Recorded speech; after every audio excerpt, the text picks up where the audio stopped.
আজকে বোরকা পড়া এত সহজ না, আজকে হাত মোজা পা মোজা পড়া এত সহজ না। নিয়ে আসেন না এই জমানায় রাবেয়াকে কবর থেকে উঠায়া, আমি একটু চেহারা দেখি রাবেয়ার, সে আমাদের মা বোনদের মতো হাত মোজা পা মোজা পড়া এরকম পর্দার সাথে চলতে পারে কিনা। কেননা রাবেয়ার জমানায় সহযোগিতা ছিল দিনের উপরে চলা, এখন তো কোনো সহযোগিতাই নাই।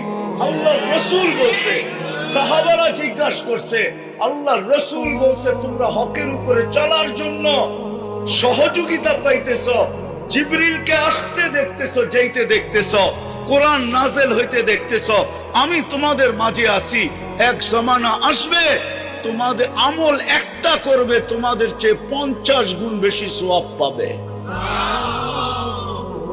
আমাদের মা বোনদের ভিতরে রাবেয়া বসরির চেয়ে বড় আল্লাহওয়ালা আছে, হতে পারতো যদি মেসেজ যাইতো।